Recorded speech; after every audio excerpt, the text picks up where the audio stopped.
ਸਤਿ ਸ਼੍ਰੀ ਅਕਾਲ। World news ਦੇਖ ਰਹੇ ਸਾਰੇ ਦਰਸ਼ਕਾਂ ਦਾ ਸਵਾਗਤ ਹੈ। ਮੈਂ ਹਾਂ ਗੁਰਿੰਦਰ ਸਿੰਘ। ਖਬਰਾਂ ਦੀ ਸ਼ੁਰੂਆਤ ਕਰ ਲੈਂਦੇ ਹਾਂ ਹੈਡਲਾਈਨਸ ਦੇ ਨਾਲ।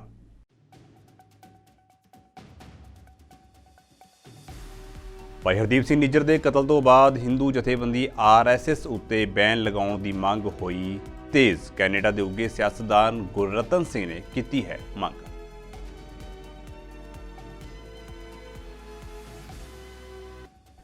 ਇਜ਼ਰਾਈਲ ਦੇ ਵੱਲੋਂ ਫਲਸਤੀਨੀ ਚਰਚ ਉੱਤੇ ਹਮਲਾ। 16 ਫਲਸਤੀਨੀ ਈਸਾਈਆਂ ਦੀ ਮੌਤ। ਸੈਂਕੜੇ ਲੋਕਾਂ ਨੇ ਇਸ ਚਰਚ ਵਿੱਚ ਲਈ ਸੀ ਸ਼ਰਨ।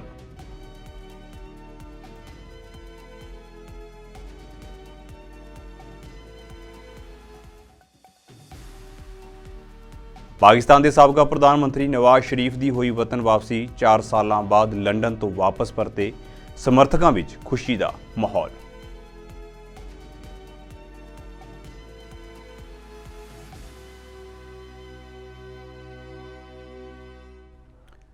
ਤੇ ਹੁਣ ਖਬਰਾਂ ਵਿਸਥਾਰ ਦੇ ਨਾਲ। ਸਿੱਖ ਜੁਝਾਰੂ ਆਗੂ ਭਾਈ ਹਰਦੀਪ ਸਿੰਘ ਨਿੱਜਰ ਦੇ ਕਤਲ ਨੂੰ ਲੈ ਕੇ ਕੈਨੇਡਾ ਭਾਰਤ ਦਰਮਿਆਨ ਚੱਲ ਰਹੀ ਗਹਿਗੱਚ ਕਸ਼ਮਕਸ਼ ਦੇ ਚੱਲਦਿਆਂ ਕੈਨੇਡਾ ਵਿੱਚ ਭਾਰਤੀ ਫਾਸ਼ੀਵਾਦੀ ਹਿੰਦੂਤਵੀ ਜਥੇਬੰਦੀ RSS ਉੱਪਰ ਪਾਬੰਦੀ ਦੀ ਮੰਗ ਜ਼ੋਰ ਫੜਨ ਲੱਗੀ ਹੈ।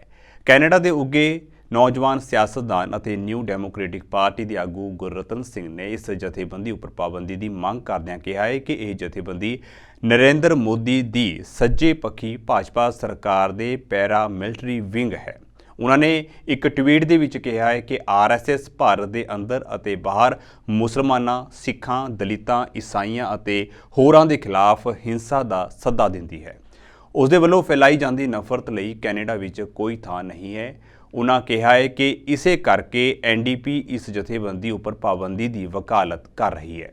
ਇਸ ਤੋਂ ਪਹਿਲਾਂ ਗੁਰਰਤਨ ਸਿੰਘ ਜੋ ਕਿ ਓਨਟਾਰੀਓ ਤੋਂ ਵਿਧਾਇਕ ਰਹਿ ਚੁੱਕੇ ਨੇ, ਉਹਨਾਂ ਦੇ ਵੱਡੇ ਭਰਾ ਤੇ NDP ਪਾਰਟੀ ਦੇ ਪ੍ਰਧਾਨ ਜਗਮੀਤ ਸਿੰਘ ਨੇ ਵੀ RSS ਦੇ ਫਾਸ਼ੀਵਾਦੀ ਏਜੰਡੇ ਬਾਰੇ ਬੋਲਦਿਆਂ ਇਸ ਉੱਪਰ ਪਾਬੰਦੀ ਲਾਉਣ ਦੀ ਮੰਗ ਕੀਤੀ ਸੀ। ਜ਼ਿਕਰਯੋਗ ਹੈ ਕਿ RSS ਦੇ ਉੱਪਰ ਪਾਬੰਦੀ ਨੂੰ ਲੈ ਕੇ ਕੈਨੇਡਾ ਦੇ ਸਿੱਖ ਅਤੇ ਮੁਸਲਮਾਨ ਇੱਕਮਤ ਹਨ। ਭਾਈ ਨਿੱਜਰ ਦੇ ਕਤਲ ਵਿੱਚ ਭਾਰਤੀ ਖੁਫੀਆ ਏਜੰਸੀਆਂ ਦੀ ਸ਼ਮੂਲੀਅਤ ਸੰਬੰਧੀ ਕੈਨੇਡਾ ਦੇ ਪ੍ਰਾਈਮ ਮਿਨਿਸਟਰ ਜਸਟਿਨ ਟਰੂਡੋ ਵੱਲੋਂ ਕੀਤੇ ਗਏ ਵੱਡੇ ਖੁਲਾਸਿਆਂ ਤੋਂ ਬਾਅਦ ਇੱਕ ਵੀਡੀਓ ਸੋਸ਼ਲ ਮੀਡੀਆ ਉੱਪਰ ਤੇਜ਼ੀ ਨਾਲ ਵਾਇਰਲ ਹੋਈ ਸੀ। ਇਸ ਵੀਡੀਓ ਦੇ ਵਿੱਚ ਨੈਸ਼ਨਲ ਕੌਂਸਲ ਆਫ ਕੈਨੇਡੀਅਨ ਮੁਸਲਿਮਜ਼ ਦੇ ਮੁੱਖ ਕਾਰਜਕਾਰੀ ਅਧਿਕਾਰੀ ਸਟੀਫਨ ਬਰਾਊਨ ਇੱਕ ਸਭਾ ਨੂੰ ਸੰਬੋਧਨ ਕਰਦੇ ਦਿਖ ਰਹੇ ਹਨ। ਉਹ ਆਖਦੇ ਨੇ ਕਿ ਉਹਨਾਂ ਦੀ ਜਥੇਬੰਦੀ NCCM ਵਰਲਡ ਸਿੱਖ ਆਰਗੇਨਾਈਜੇਸ਼ਨ ਨਾਲ ਮਿਲ ਕੇ ਇਹ ਮੰਗ ਕਰਦੇ ਨੇ ਕਿ ਕੈਨੇਡਾ ਦੀ ਦੰਡਾਵਾਲੀ ਦੀਆਂ ਮੱਦਾਂ ਅਨੁਸਾਰ RSS ਉੱਪਰ ਤੁਰੰਤ ਪਾਬੰਦੀ ਲਾਈ ਜਾਵੇ ਅਤੇ ਇਸ ਦੇ ਏਜੰਟਾਂ ਨੂੰ ਇਸ ਮੁਲਕ ਵਿੱਚੋਂ ਕੱਢਿਆ ਜਾਵੇ। ਇਹ ਵੀਡੀਓ 19 ਸਤੰਬਰ ਨੂੰ NCCM ਦੇ YouTube ਚੈਨਲ ਉੱਪਰ ਸਾਂਝੀ ਕੀਤੀ ਗਈ ਸੀ। ਇਸ ਵੀਡੀਓ ਦੇ ਸੰਦਰਭ ਦੇ ਵਿੱਚ ਵਿਸ਼ੇਸ਼ ਘਟਨਾ ਇਹ ਵਾਪਰੀ ਕਿ ਕਿਸੇ ਨੇ ਇਸ ਵੀਡੀਓ ਨੂੰ ਇਹ ਲਿਖ ਵਾਇਰਲ ਕਰ ਦਿੱਤਾ ਕਿ ਕੈਨੇਡਾ ਨੇ RSS ਉੱਪਰ ਪਾਬੰਦੀ ਲਾ ਦਿੱਤੀ ਹੈ। ਇਸ ਤੋਂ ਬਾਅਦ ਜੋ ਕੁਝ ਵਾਪਰਿਆ ਉਸ ਤੋਂ ਇਹ ਲੱਗਦਾ ਹੈ ਕਿ ਭਾਰਤ ਸਰਕਾਰ ਅਤੇ RSS ਨੂੰ ਇਸ ਵਾਇਰਲ ਵੀਡੀਓ ਕਾਰਨ ਹੱਥਾਂ ਪੈਰਾਂ ਦੀ ਪੈ ਗਈ ਹੈ। ਦੁਨੀਆ ਖਾਸ ਕਰਕੇ ਭਾਰਤ ਵੱਡੇ ਮੀਡੀਆ ਅਦਾਰਿਆਂ ਨੇ ਫੈਕਟ ਚੈੱਕ ਦੇ ਸਿਰਲੇਖ ਹੇਠ ਇਸ ਵਾਇਰਲ ਵੀਡੀਓ ਦੇ ਦਾਅਵੇ ਦਾ ਖੰਡਨ ਕਰਦੀਆਂ ਖਬਰਾਂ ਨਸ਼ਰ ਕੀਤੀਆਂ। ਹਾਲਾਂਕਿ ਉਕਤ ਮੁਸਲਿਮ ਆਗੂ ਦੇ ਬੋਲਾਂ ਤੋਂ ਸਾਰਾ ਕੁਝ ਸਪਸ਼ਟ ਹੋ ਜਾਂਦਾ ਹੈ। ਇੱਕੋ ਵਾਰੇ ਸਾਰੇ ਮੀਡੀਆ ਅਦਾਰਿਆਂ ਵੱਲੋਂ ਅਜਿਹੀਆਂ ਸਟੋਰੀਆਂ ਪ੍ਰਸਾਰਿਤ ਕਰਨ ਤੋਂ ਇਹ ਸਿੱਧ ਹੁੰਦਾ ਹੈ ਕਿ ਇਹ ਭਾਰਤ ਸਰਕਾਰ ਜਾਂ RSS ਨੇ ਇਸ ਮਸਲੇ ਨੂੰ ਗੰਭੀਰਤਾ ਨਾਲ ਲੈਂਦਿਆਂ ਅਜਿਹੇ ਸਪਸ਼ਟੀਕਰਨ ਬਿਨਾਂ ਕੁਝ ਖੁਦ ਬੋਲੇ ਪ੍ਰਸਾਰਿਤ ਕਰਵਾਏ ਨੇ। ਸੂਤਰਾਂ ਅਨੁਸਾਰ RSS ਦਾ ਕੈਨੇਡਾ ਵਿੱਚ ਨੈਟਵਰਕ ਇੰਨਾ ਫੈਲ ਚੁੱਕਿਆ ਹੈ ਕਿ ਇਸ ਸੰਬੰਧੀ ਇੱਕ ਖੋਜ ਰਿਪੋਰਟ ਵੀ ਜਾਰੀ ਹੋ ਚੁੱਕੀ ਹੈ। ਤਕਰੀਬਨ 45 ਸਫ਼ਿਆਂ ਦੀ ਇਹ ਰਿਪੋਰਟ NCCM ਅਤੇ ਵਰਲਡ ਸਿੱਖ ਆਰਗੇਨਾਈਜੇਸ਼ਨ ਨੇ ਸਾਂਝੇ ਤੌਰ ਉੱਤੇ ਕਾਫੀ ਮਿਹਨਤ ਤੋਂ ਬਾਅਦ ਜਾਰੀ ਕੀਤੀ ਹੈ। ਆਉਣ ਵਾਲੇ ਦਿਨਾਂ ਦੇ ਵਿੱਚ ਇਸ ਰਿਪੋਰਟ ਬਾਰੇ ਚਾਨਣਾ ਪਾਉਂਦਾ ਪ੍ਰੋਗਰਾਮ ਵੀ ਸਤਲੁਜ TV ਉੱਪਰ ਪੇਸ਼ ਕੀਤਾ ਜਾਵੇਗਾ। ਆਸਟ੍ਰੇਲੀਆ ਦੇ ਵਿਕਟੋਰੀਆ ਦੇ ਵਿੱਚ 17 ਲੋਕਾਂ ਨੂੰ ਲਿਜਾ ਰਿਹਾ ਇੱਕ ਜਹਾਜ਼ ਹਾਦਸਾਗ੍ਰਸਤ ਹੋ ਗਿਆ, ਜਿਸ ਕਾਰਨ 7 ਯਾਤਰੀਆਂ ਨੂੰ ਜ਼ਖਮੀ ਹਾਲਤ ਵਿੱਚ ਹਸਪਤਾਲ ਲਿਜਾਇਆ ਗਿਆ। ਵਿਕਟੋਰੀਆ ਪੁਲਿਸ ਨੇ ਇੱਕ ਬਿਆਨ ਦੇ ਵਿੱਚ ਕਿਹਾ ਹੈ ਕਿ ਜਹਾਜ਼ ਨੇ ਸਥਾਨਕ ਸਮੇਂ ਮੁਤਾਬਕ ਸਵੇਰੇ 7:50 ਉੱਤੇ ਬਾਰਬੋਨ ਹੈਡਸ ਹਵਾਈ ਅੱਡੇ ਤੋਂ ਉਡਾਣ ਭਰੀ ਸੀ ਅਤੇ ਉਸ ਦੇ ਵਿੱਚ ਪਾਇਲਟ ਸਮੇਤ 17 ਲੋਕ ਸਵਾਰ ਸਨ। ਰਾਜ ਦੇ ਦੱਖਣੀ ਤਟਵਰਤੀ ਖੇਤਰ ਉੱਤੇ ਸਥਿਤ ਕੋਨੇਵਾਰੇ ਦੇ ਨੇੜੇ ਐਮਰਜੈਂਸੀ ਲੈਂਡਿੰਗ ਕਰਨ ਤੋਂ ਪਹਿਲਾਂ ਜਹਾਜ਼ ਨੂੰ ਮੁਸ਼ਕਲਾਂ ਦਾ ਸਾਹਮਣਾ ਕਰਨਾ ਪਿਆ। ਐਂਬੂਲੈਂਸ ਵਿਕਟੋਰੀਆ ਦੇ ਅਨੁਸਾਰ 7 ਜ਼ਖਮੀ ਲੋਕਾਂ ਨੂੰ ਸਥਿਰ ਹਾਲਤ ਵਿੱਚ ਹਸਪਤਾਲ ਲਿਜਾਇਆ ਗਿਆ। ਐਮਰਜੈਂਸੀ ਸੇਵਾ ਦੇ ਬੁਲਾਰੇ ਨੇ ਕਿਹਾ ਹੈ ਕਿ ਪੈਰਾਮੈਡਿਕਸ ਨੇ ਘਟਨਾ ਸਥਾਨ ਉੱਤੇ ਜਹਾਜ਼ ਤੋਂ 10 ਹੋਰ ਲੋਕਾਂ ਦਾ ਮੁਲਾਂਕਣ ਕੀਤਾ, ਪਰ ਉਹਨਾਂ ਨੂੰ ਐਮਰਜੈਂਸੀ ਇਲਾਜ ਦੀ ਲੋੜ ਨਹੀਂ ਸੀ। ਪੁਲਿਸ ਨੇ ਅੱਗੇ ਕਿਹਾ ਹੈ ਕਿ ਹਾਦਸੇ ਦੇ ਸਹੀ ਹਾਲਾਤਾਂ ਦੀ ਜਾਂਚ ਜਾਰੀ ਹੈ। ਆਸਟ੍ਰੇਲੀਅਨ ਟਰਾਂਸਪੋਰਟ ਸੇਫਟੀ ਬਿਊਰੋ ਨੇ ਸੇਸਨਾ 208 ਸਕਾਈ ਡਰਾਈਵਿੰਗ 에ਅਰਕ੍ਰਾਫਟ ਦੀ ਜ਼ਬਰਦਸਤੀ ਲੈਂਡਿੰਗ ਲਈ ਟਰਾਂਸਪੋਰਟ ਸੁਰੱਖਿਆ ਜਾਂਚ ਸ਼ੁਰੂ ਕਰ ਦਿੱਤੀ ਹੈ। ATSB ਦੇ ਚੀਫ ਕਮਿਸ਼ਨਰ ਐਂਗਸ ਮਿਸ਼ੇਲ ਨੇ ਕਿਹਾ ਹੈ ਕਿ ਬਾਰਬੋਨ ਹੈਡਸ ਤੋਂ ਉਡਾਣ ਭਰਨ ਤੋਂ ਬਾਅਦ ਸ਼ੁਰੂਆਤੀ ਚੜ੍ਹਾਈ ਦੇ ਦੌਰਾਨ ਪਾਇਲਟ ਨੂੰ ਇੰਜਣ ਦੇ ਵਿੱਚ ਖਰਾਬੀ ਦਿਸੀ ਅਤੇ ਉਸਨੇ ਜ਼ਬਰਦਸਤੀ ਲੈਂਡਿੰਗ ਕਰਾਈ, ਜਿਸ ਦੌਰਾਨ ਜਹਾਜ਼ ਹਾਦਸਾ ਗ੍ਰਸਤ ਹੋ ਗਿਆ। ਬ੍ਰਿਟੇਨ ਦੇ ਪ੍ਰਧਾਨ ਮੰਤਰੀ ਰਿਸ਼ੀ ਸੁਨਕ ਨੇ ਇਜ਼ਰਾਈਲ ਗਾਜ਼ਾ ਸੰਘਰਸ਼ ਨੂੰ ਹੋਰ ਵਧਣ ਤੋਂ ਰੋਕਣ ਲਈ ਆਪਣੇ ਮੱਧ ਪੂਰਬ ਦੌਰੇ ਵਜੋਂ ਮਿਸਰ ਦੀ ਯਾਤਰਾ ਕੀਤੀ। ਸੁਨਕ ਨੇ ਮਿਸਰ ਦੇ ਰਾਸ਼ਟਰਪਤੀ ਅਬਦੇਲ ਫਤਾਹ ਅਲ ਸੀਸੀ ਅਤੇ ਫਲਸਤੀਨੀ ਅਥਾਰਟੀ ਦੇ ਪ੍ਰਧਾਨ ਮਹਿਮੂਦ ਅਬਾਸ ਨਾਲ ਗੱਲਬਾਤ ਕੀਤੀ। ਮਿਸਰ ਦੀ ਰਾਜਧਾਨੀ ਦੇ ਵਿੱਚ ਨੇਤਾਵਾਂ ਨੇ ਨਾਗਰਿਕਾਂ ਅਤੇ ਨਾਗਰਿਕ ਬੁਨਿਆਦੀ ਢਾਂਚੇ ਦੀ ਸੁਰੱਖਿਆ ਲਈ ਅਤੇ ਬੇਕਸੂਰ ਜਾਨਾਂ ਦੇ ਨੁਕਸਾਨ ਨੂੰ ਘੱਟ ਕਰਨ ਲਈ ਸਾਰੀਆਂ ਧਿਰਾਂ ਨੂੰ ਕਦਮ ਚੁੱਕਣ ਦੀ ਜ਼ਰੂਰਤ ਉੱਤੇ ਸਹਿਮਤੀ ਪ੍ਰਗਟਾਈ ਹੈ। Morning. So first and foremost, I wanted to express my condolences to all those affected.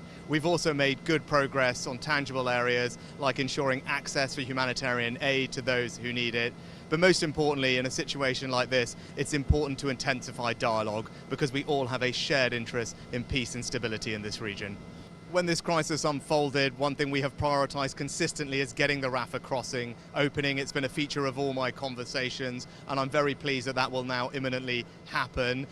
We announced an increase in our funding for humanitarian aid into the region, and when I met with President Sisi earlier today, he and I had a good discussion about how the UK can provide practical assistance on the ground to ensure the sustainability of that aid through the crossing to the people who need it. Well, the UK has been a long-standing significant contributor to aid for the Palestinian people, particularly through the United Nations, and that funding helps support 5.8 million refugees, Palestinian refugees, every year.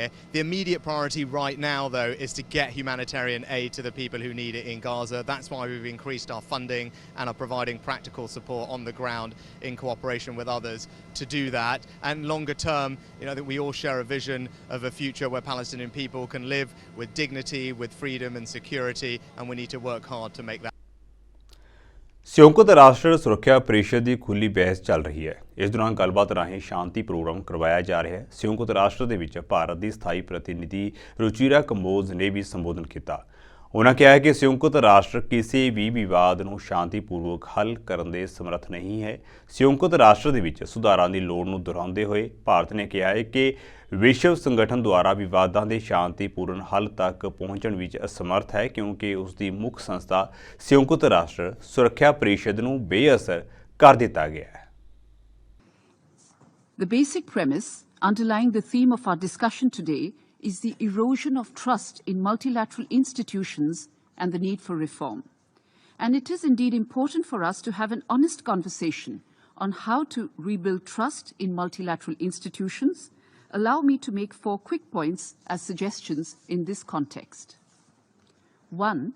The UN Charter calls for resolution of any dispute through negotiation. Where there are bilateral agreements on ways to resolve any pending dispute between parties, the best way forward would be for the international community to recognize the existence of such means and encourage the same. We have seen several examples in the past where bilateral discussions and regional and sub-regional mechanisms have been more effective in achieving mutually acceptable solutions to resolving disputes. 2.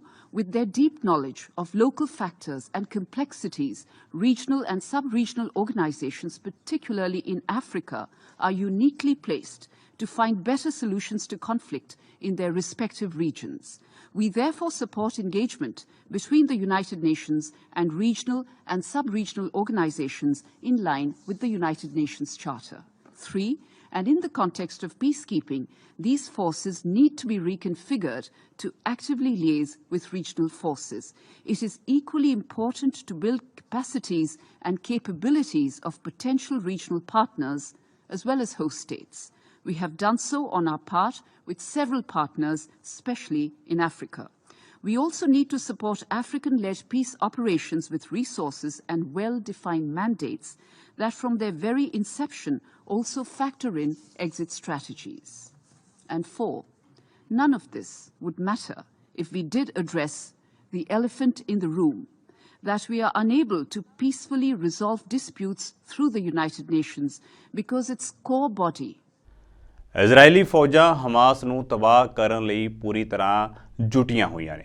Gaza ਦੇ ਵਿੱਚ Israel tank ਘੁੰਮ ਰਹੇ ਨੇ ਅਤੇ ਫੌਜੀ Gaza ਦੇ ਵਿੱਚ ਜ਼ਮੀਨੀ ਹਮਲੇ ਦੀ ਤਿਆਰੀ ਕਰ ਰਹੇ ਨੇ। ਅਜਿਹਾ ਲੱਗਦਾ ਹੈ ਕਿ ਇਹ ਸਭ ਕੁਝ ਬਹੁਤ ਜਲਦੀ ਹੋਣ ਵਾਲਾ ਹੈ। ਇਜ਼ਰਾਈਲੀ ਫੌਜ ਨੇ ਲਗਾਤਾਰ ਮੋਰਚਾ ਸੰਭਾਲਿਆ ਹੋਇਆ ਹੈ। The IDF is laser focused on one mission and one mission only, and that is to take out Hamas, its leadership, its infrastructure, everything that they have created here in order to wage their war of terror on Israel. The IDF has a war with Hamas. The IDF does not have a war with the civilian population of Gaza. Currently, the IDF is focused on a very, very specific mission, again, to ensure that Hamas leadership, from the top, Yahya Sinwar, all the way to the bottom average foot soldier, is completely unable to commit any more atrocities, and they want to. They're dedicated to committing more and more and more atrocities. We still, till today, they're still firing rockets over. And the IDF's goal as the Israel Defense Forces is to protect Israeli civilians. It's to protect Israel, to defend Israel and Israelis from this ever happening again. ਉਧਰ ਸੰਯੁਕਤ ਰਾਸ਼ਟਰ ਦੇ ਸਕੱਤਰ general Antonio ਗੁਤਾਰੇਸ ਨੇ ਮਿਸਰ ਦਾ ਦੌਰਾ ਕੀਤਾ। ਦਰਅਸਲ ਇੱਥੇ ਮਿਸਰ ਤੋਂ ਗਾਜ਼ਾ ਵਿੱਚ ਮਾਨਵਤਾਵਾਦੀ ਸਹਾਇਤਾ ਲਈ ਟਰੱਕ ਰਵਾਨਾ ਕੀਤੇ ਜਾ ਰਹੇ ਨੇ, ਜਿਸ ਦੀ ਫਲਸਤੀਨੀਆਂ ਨੂੰ ਬਹੁਤ ਜ਼ਿਆਦਾ ਜ਼ਰੂਰਤ ਹੈ।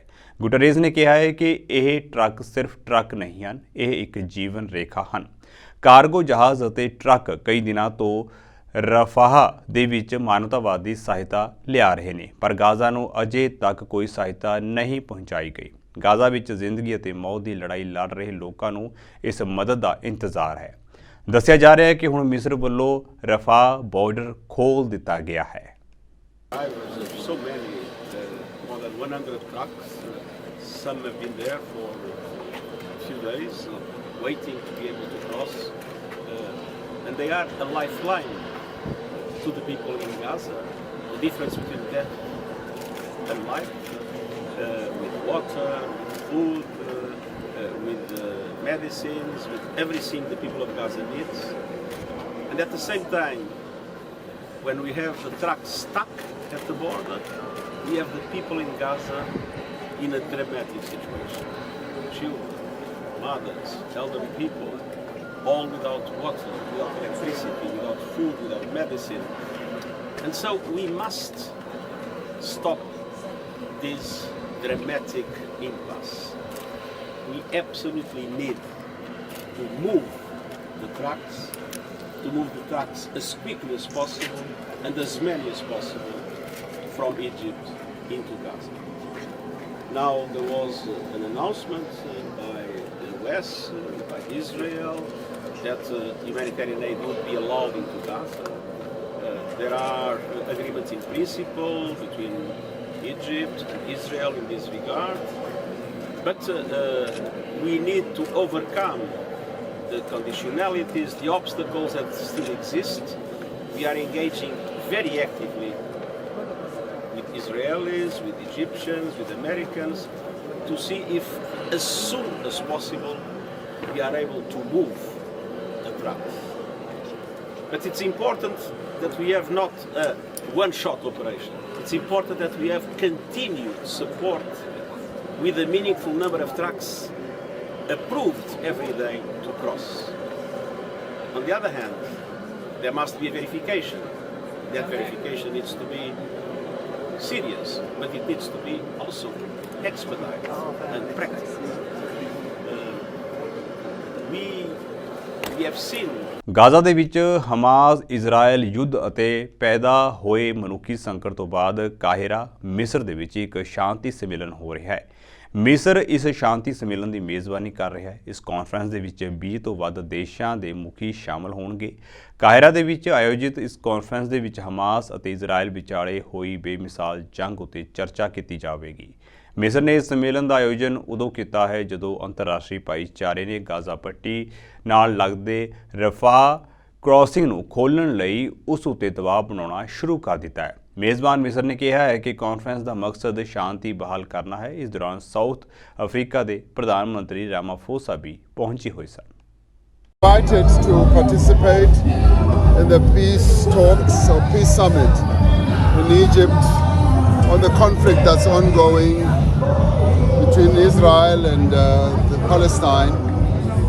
It is a great honor for us to be invited to participate in a peace summit like that when we are so far away from that part of the world.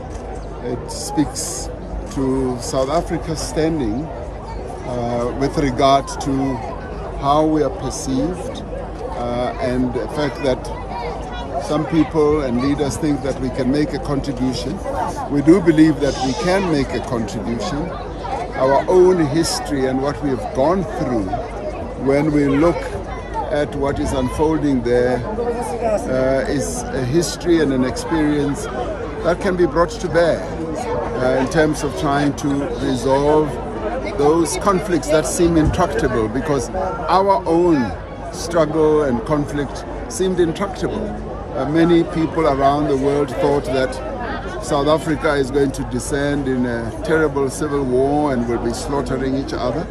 And we found peace. We found a way of fostering peace. So that is the message that we will be taking to that part of the world. Israel ਅਤੇ Hamas ਵਿਚਾਲੇ 7 October ਤੋਂ ਟਕਰਾਅ ਲਗਾਤਾਰ ਚੱਲ ਰਿਹਾ ਹੈ। ਅਮਰੀਕੀ ਰਾਸ਼ਟਰਪਤੀ ਜੋ ਬਾਈਡਨ ਦਾ ਇਜ਼ਰਾਈਲ ਦੌਰਾ ਵੀ ਸੁਰਖੀਆਂ ਦੇ ਵਿੱਚ ਹੈ। ਜੋ ਬਾਈਡਨ ਦੀ ਵਾਪਸੀ ਤੋਂ ਬਾਅਦ ਹਮਾਸ ਲੜਾਕੇ ਸਮੂਹ ਵੀ ਇਜ਼ਰਾਈਲ ਉੱਤੇ ਲਗਾਤਾਰ ਬੰਬਾਰੀ ਕਰ ਰਹੇ ਨੇ। ਇਸ ਦੌਰਾਨ ਇਜ਼ਰਾਈਲ ਨੇ ਗਾਜ਼ਾ ਵਿੱਚ ਇੱਕ ਚਰਚ ਉੱਤੇ ਬੰਬਾਰੀ ਕੀਤੀ। ਫਲਸਤੀਨ ਦੇ ਗ੍ਰਹਿ ਮੰਤਰਾਲੇ ਮੁਤਾਬਕ ਹਮਲੇ ਤੋਂ ਬਚਣ ਲਈ ਕਈ ਲੋਕਾਂ ਨੇ ਇਸ ਚਰਚ ਵਿੱਚ ਸ਼ਰਨ ਲਈ ਹੋਈ ਸੀ। ਇਸ ਹਮਲੇ ਵਿੱਚ ਕਈ ਸ਼ਰਨਾਰਥੀ ਮਾਰੇ ਗਏ ਸਨ। ਰਿਪੋਰਟ ਮੁਤਾਬਕ ਇਸ ਹਮਲੇ ਵਿੱਚ ਵੱਡੀ ਗਿਣਤੀ ਵਿੱਚ ਲੋਕ ਜ਼ਖਮੀ ਹੋਏ। ਜਿਸ ਚਰਚ ਨੂੰ ਬੰਬ ਨਾਲ ਉਡਾਇਆ ਗਿਆ ਉਹ ਦੁਨੀਆ ਦੇ ਸਭ ਤੋਂ ਪੁਰਾਣੇ ਚਰਚਾਂ ਵਿੱਚੋਂ ਇੱਕ ਹੈ।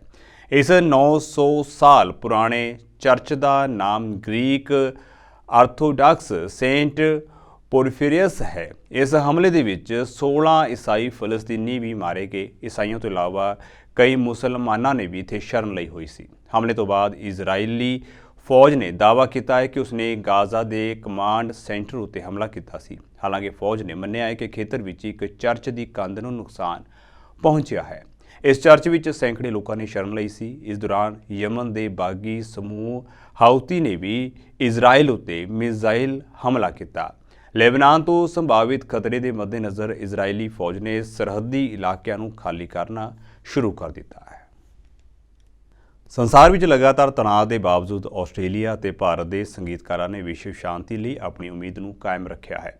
ਹਿਮਾਚਲ ਯੂਨੀਵਰਸਿਟੀ ਦੇ ਵਿਦਿਆਰਥੀ ਵਿਸ਼ਵ ਸ਼ਾਂਤੀ ਅਤੇ ਸੰਘਰਸ਼ਾਂ ਦੇ ਅੰਤ ਦੀ ਉਮੀਦ ਨਾਲ ਆਪਣੇ ਸੰਗੀਤਕ ਪੈਗਾਮ ਵੰਡ ਰਹੇ ਨੇ।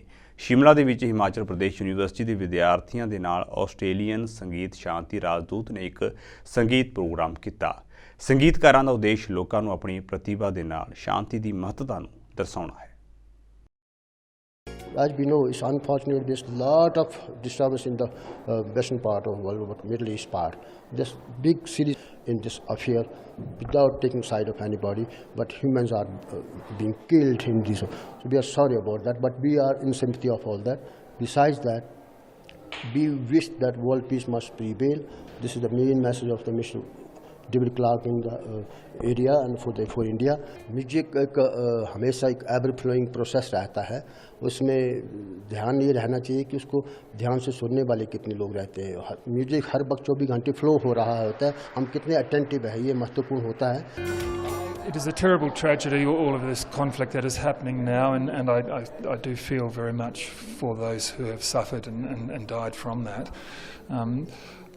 But I have met musicians from many parts of the world, including these places of trouble, and always they try and bring their music to go beyond the conflict and to share music with people from many places. I have seen Israeli and Palestinian musicians playing together, playing music together, and I think that is an example of how we can get along and how it should be. You're trying to pay a tribute and send a message through this music here?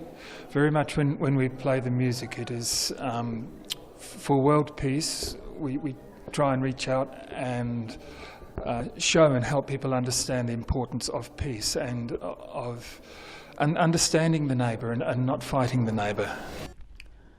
ਉਧਰ ਪਾਕਿਸਤਾਨ ਤੋਂ ਵੱਡੀ ਖਬਰ ਸਾਹਮਣੇ ਆ ਰਹੀ ਹੈ। ਪਾਕਿਸਤਾਨ ਦੇ ਸਾਬਕਾ ਪ੍ਰਧਾਨ ਮੰਤਰੀ ਨਵਾਜ਼ ਸ਼ਰੀਫ 4 ਸਾਲ ਬਾਅਦ ਅੱਜ ਆਪਣੇ ਦੇਸ਼ ਪਰਤ ਆਏ ਨੇ। 4 ਸਾਲ ਵਿਦੇਸ਼ ਵਿੱਚ ਰਹਿਣ ਤੋਂ ਬਾਅਦ ਸ਼ਰੀਫ ਦੁਪਹਿਰ ਨੂੰ ਇਸਲਾਮਾਬਾਦ ਪਹੁੰਚੇ। ਜਦੋਂ ਨਵਾਜ਼ ਸ਼ਰੀਫ ਇਸਲਾਮਾਬਾਦ ਪਰਤੇ ਤਾਂ ਸਾਬਕਾ ਕਾਨੂੰਨ ਮੰਤਰੀ ਆਜ਼ਮ ਤਰਾਰ ਅਤੇ PMLN ਦੇ ਕਈ ਵੱਡੇ ਨੇਤਾ ਉਹਨਾਂ ਦੇ ਸਵਾਗਤ ਲਈ ਮੌਜੂਦ ਸਨ। ਨਵਾਜ਼ ਸ਼ਰੀਫ ਹੀ ਇਸਲਾਮਾਬਾਦ ਤੋਂ ਲਾਹੌਰ ਗਏ, ਜਿੱਥੇ ਉਹਨਾਂ ਨੇ ਇੱਕ ਜਨ ਸਭਾ ਨੂੰ ਸੰਬੋਧਨ ਕੀਤਾ। ਨਵਾਜ਼ ਸ਼ਰੀਫ ਨੂੰ ਅਦਾਲਤ ਨੇ 2018 ਦੇ ਵਿੱਚ ਚੋਣ ਲੜਨ ਤੋਂ ਅਯੋਗ ਕਰਾਰ ਦਿੱਤਾ ਸੀ। 2019 ਦੇ ਵਿੱਚ ਅਦਾਲਤ ਨੇ ਉਸ ਨੂੰ ਜੇਲ੍ਹ ਤੋਂ ਹੀ ਇਲਾਜ ਲਈ ਵਿਦੇਸ਼ ਜਾਣ ਦੀ ਇਜਾਜ਼ਤ ਦਿੱਤੀ ਸੀ। ਇਸ ਤੋਂ ਬਾਅਦ ਸ਼ਰੀਫ ਗ੍ਰਿਫਤਾਰੀ ਦੇ ਡਰ ਕਾਰਨ ਪਾਕਿਸਤਾਨ ਤੋਂ ਬਾਹਰ ਹੀ ਰਹੇ। ਅਦਾਲਤ ਤੋਂ ਗ੍ਰਿਫਤਾਰੀ ਤੋਂ ਰਾਹਤ ਮਿਲਣ ਤੋਂ ਬਾਅਦ ਉਹ ਪਰਤ ਆਏ ਨੇ। ਸ਼ਰੀਫ ਨੇ ਪਾਕਿਸਤਾਨ ਦੇ ਮੌਜੂਦਾ ਹਾਲਾਤਾਂ ਉੱਤੇ ਵੀ ਚਿੰਤਾ ਪ੍ਰਗਟਾਈ। ਉਹਨਾਂ ਨੇ ਕਿਹਾ ਕਿ ਦੇਸ਼ ਦੇ ਹਾਲਾਤ 2017 ਦੇ ਮੁਕਾਬਲੇ ਕਿਤੇ ਜ਼ਿਆਦਾ ਵਿਗੜ ਗਏ ਨੇ। ਇਹ ਸਭ ਦੇਖ ਕੇ ਮੈਨੂੰ ਦੁੱਖ ਹੁੰਦਾ ਹੈ ਕਿ ਸਾਡਾ ਦੇਸ਼ ਅੱਗੇ ਵਧਣ ਦੀ ਬਜਾਏ ਪਿੱਛੇ ਹਟ ਗਿਆ ਹੈ। ਪਾਕਿਸਤਾਨ ਦੇ ਵਿੱਚ ਲੋਕਾਂ ਨੂੰ ਮੁਸ਼ਕਲਾਂ ਦਾ ਸਾਹਮਣਾ ਕਰਨਾ ਪੈ ਰਿਹਾ ਹੈ। ਇਜ਼ਰਾਈਲ ਨੇ ਯੁੱਧ ਦੇ ਇਨ੍ਹਾਂ ਹਾਲਾਤਾਂ ਵਿਚਕਾਰ ਸੁਰੱਖਿਆ ਚਿੰਤਾਵਾਂ ਦੇ ਮੱਦੇਨਜ਼ਰ ਆਪਣੇ ਨਾਗਰਿਕਾਂ ਨੂੰ ਮੁਸਲਿਮ ਦੇਸ਼ਾਂ ਦੀ ਯਾਤਰਾ ਨਾ ਕਰਨ ਲਈ ਇੱਕ ਐਡਵਾਈਜ਼ਰੀ ਨੂੰ ਅਪਡੇਟ ਕੀਤਾ ਹੈ। ਇਜ਼ਰਾਈਲ ਦੇ ਪ੍ਰਧਾਨ ਮੰਤਰੀ ਦਫ਼ਤਰ ਦੇ ਇੱਕ ਬਿਆਨ ਦੇ ਵਿੱਚ ਕਿਹਾ ਗਿਆ ਹੈ, ਉਹਨਾਂ ਮੁਸਲਿਮ ਦੇਸ਼ਾਂ ਦੀ ਯਾਤਰਾ ਤੋਂ ਬਚੋ ਜਿਨ੍ਹਾਂ ਲਈ ਯਾਤਰਾ ਅਲਰਟ ਜਾਰੀ ਕੀਤੇ ਗਏ ਹਨ, ਜਿਨ੍ਹਾਂ ਦੇ ਵਿੱਚ ਮਲੇਸ਼ੀਆ, ਬੰਗਲਾਦੇਸ਼ ਅਤੇ ਇੰਡੋਨੇਸ਼ੀਆ ਦੇ ਨਾਲ-ਨਾਲ ਮਾਲਦੀਵ ਵਰਗੇ ਬਿਨਾਂ ਯਾਤਰਾ ਅਲਰਟ ਵਾਲੇ ਮੁਸਲਿਮ ਦੇਸ਼ ਵੀ ਸ਼ਾਮਲ ਨੇ। ਇਸ ਦੇ ਵਿੱਚ ਅੱਗੇ ਕਿਹਾ ਗਿਆ ਹੈ ਕਿ ਅਗਲੇ ਨੋਟਿਸ ਤੱਕ ਤੁਰਕੀ, ਮਿਸਰ, ਜਾਰਡਨ, ਸੰਯੁਕਤ ਅਰਬ ਅਮੀਰਾਤ, ਬਹਿਰੀਨ ਅਤੇ ਮੋਰੋਕੋ ਸਮੇਤ ਕਿਸੇ ਵੀ ਮੱਧ ਪੂਰਬੀ ਜਾਂ ਅਰਬ ਦੇਸ਼ਾਂ ਦੀ ਯਾਤਰਾ ਤੋਂ ਬਚੋ। ਇਜ਼ਰਾਈਲ ਨੇ ਕਿਹਾ ਹੈ ਕਿ ਵਿਦੇਸ਼ਾਂ ਦੇ ਵਿੱਚ ਉਹਨਾਂ ਦੇ ਨਾਗਰਿਕ ਸੁਰੱਖਿਅਤ ਨਹੀਂ ਹਨ ਅਤੇ ਮਿਸਰ, ਜਾਰਡਨ ਅਤੇ ਮੋਰੋਕੋ ਲਈ ਸੁਰੱਖਿਆ ਅਲਰਟ ਵਧਾ ਦਿੱਤਾ ਗਿਆ ਹੈ। ਇਜ਼ਰਾਈਲ ਦੇ PMO ਨੇ ਇੱਕ ਸੋਸ਼ਲ ਮੀਡੀਆ ਪੋਸਟ ਦੇ ਵਿੱਚ ਲਿਖਿਆ ਹੈ ਕਿ ਪ੍ਰਧਾਨ ਮੰਤਰੀ ਦਫ਼ਤਰ ਦੇ ਵਿੱਚ ਰਾਸ਼ਟਰੀ ਸੁਰੱਖਿਆ ਪ੍ਰੀਸ਼ਦ ਅਤੇ ਵਿਦੇਸ਼ ਮੰਤਰਾਲੇ ਦੇ ਸੰਯੁਕਤ ਬਿਆਨ ਦੇ ਵਿੱਚ ਕਿਹਾ ਗਿਆ ਹੈ ਕਿ ਵਿਦੇਸ਼ਾਂ ਵਿੱਚ ਇਜ਼ਰਾਈਲੀ ਖਤਰੇ ਵਿੱਚ ਨੇ। ਮਿਸਰ, ਜਾਰਡਨ ਅਤੇ ਮੋਰੋਕੋ ਲਈ ਯਾਤਰਾ ਅਲਰਟ ਦਾ ਪੱਧਰ ਵਧਾ ਦਿੱਤਾ ਗਿਆ ਹੈ। ਇਜ਼ਰਾਈਲ ਦੇ ਰਾਸ਼ਟਰੀ ਸੁਰੱਖਿਆ ਪ੍ਰੀਸ਼ਦ ਨੇ ਅਰਬ ਦੇਸ਼ਾਂ ਦੀ ਯਾਤਰਾ ਕਰਨ ਵਾਲੇ ਨਾਗਰਿਕਾਂ ਲਈ ਨਵੀਂ ਚੇਤਾਵਨੀ ਜਾਰੀ ਕੀਤੀ ਹੈ, ਜਿਸ ਵਿੱਚ ਤੁਰਕੀ ਨੂੰ ਸਭ ਤੋਂ ਵੱਡਾ ਖਤਰਾ ਦੱਸਿਆ ਗਿਆ ਹੈ। ਤੁਰਕੀ ਦੀ ਯਾਤਰਾ ਵਿਰੁੱਧ ਚੇਤਾਵਨੀ ਹੁਣ ਪੱਧਰ 4 ਉੱਤੇ ਹੈ, ਜੋ ਸਭ ਤੋਂ ਵੱਧ ਖਤਰੇ ਦਾ ਪੱਧਰ ਹੈ। NSC ਨੇ ਕਿਹਾ ਹੈ ਕਿ ਸਾਰੇ ਇਜ਼ਰਾਈਲੀਆਂ ਨੂੰ ਤੁਰੰਤ ਤੁਰਕੀ ਛੱਡਣ ਲਈ ਕਿਹਾ ਗਿਆ ਹੈ। ਸੋ ਫਿਲਹਾਲ ਦੇ ਲਈ ਵਰਲਡ ਨਿਊਜ਼ ਦੇ ਵਿੱਚ ਇੰਨਾ ਹੀ, ਤੇ ਹੁਣ ਮੈਨੂੰ ਇਜਾਜ਼ਤ ਦਿਓ। ਧੰਨਵਾਦ।